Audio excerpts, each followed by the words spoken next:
President Bush's inner circle, joining the debate over CIA tactics. And they say they may have been tough, but that in their thoughts, it was not torture. Contessa Brewer has the latest details from the politics desk. Contessa. This is coming from the two men, Tamron, who headed the Justice Department when those CIA memos were written.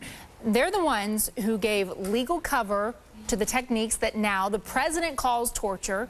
Former attorneys general John Ashcroft and Alberto Gonzales told NBC's legal analyst Dan Abrams they did not do anything illegal. However, Gonzales admitted it was a close call. He said, quote, "We were confronting many legal issues we'd not seen since World War II and some we had not seen before."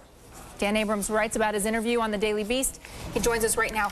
What was this like? Here you have two guys. There's the debate completely erupting around the nation about whether what we did as a nation was torture. What did they tell you? Well, I was surprised that Gonzales said that he viewed this as a very close call, legally. Ashcroft seemed sort of more comfortable with all the decisions that were made, but they both kept trying to bring it back to the law, saying based on what the law was at the time, this was a purely statutory question.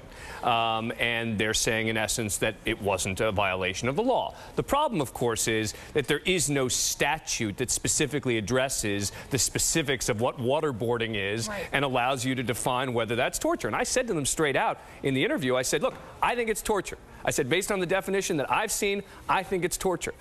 They said, well, you know, that they had a different legal analysis. But it was very interesting because it was a conversation among three lawyers. And they kept trying to bring it back to a very statutory assessment. And I think that you can't just look at the statute to analyze that they wanted to split hairs on that, because you asked them, too, about Richard Nixon saying if the president does it, then it's not illegal.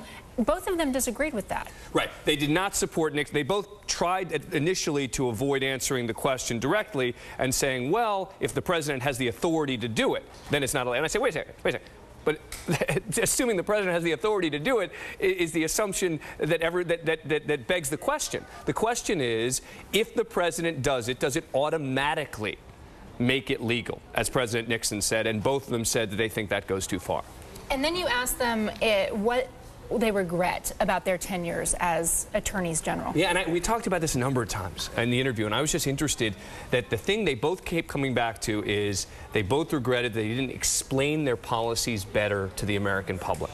And then at the end of the interview, I came back, I think it was like the last question I asked them. I said, so in all that time in the administration, of all the things that happened, the thing that you look back on and you say, this is my one regret, is the fact that you didn't explain it better to the American public? And Ashcroft answered the question and basically said, look, I think we kept the country safer, basically saying that they didn't have any broad policy regrets about what they did. By the way, I guess your takeaway from this was when you were getting booed that the conservatives in the crowd are louder.